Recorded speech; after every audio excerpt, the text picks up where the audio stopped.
reform agenda underway in human services as we speak. Can I begin by asking you what you expect these reforms to achieve? The whole point of the reforms is to make sure that each individual Tasmanian is given the best possible opportunity they can to have a full and rich life. We're doing that through a variety of areas, significantly through housing, but also through the areas of children and family and disability. Too often the state comes in when problems reach a crisis point, rather than being there when things are at a much lower grade level.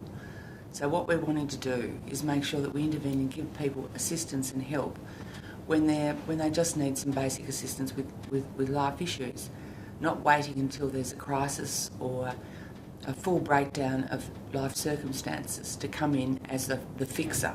We want to help from the beginning. Do you believe for, vulnerable Tasmanians that they will see a positive difference, a difference for the better? I think one of the things people will see in the first instance is that it's going to be a lot easier to negotiate the help that is out there.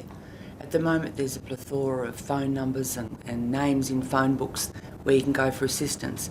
With the introduction of the Gateway service, one number and one source of help for whatever issue it might be, whether it be help with nutrition, breastfeeding your child, trying to get your child to school, housing issues. There'll be one number to ring and to get some person on the end of the phone who really knows the way to negotiate through. Can you tell us a little bit about the latest initiatives underway in the housing sector?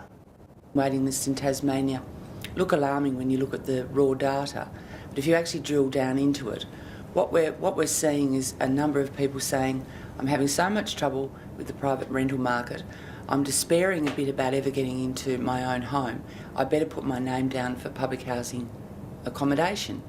We need to help people to change that headset and be much more optimistic, I suppose is the correct word, about the fact that they can take control over their own housing needs. Meanwhile, of course, there will always be a number of people who require assistance with housing, which is why we have to work hard in the supported accommodation area, in the crisis housing area. But there's a whole range of things we need to be doing, and we are. There's been a recent review into the way disability services are provided in Tasmania, and one of the recommendations is that the government no longer directly be involved in service delivery.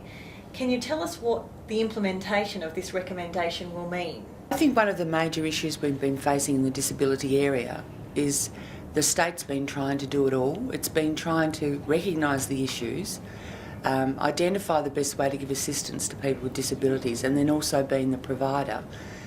And I think there's an inherent conflict there, and that it's much better for the state to be the policy person, the driver, and the purchaser of services on behalf of the people who have disabilities.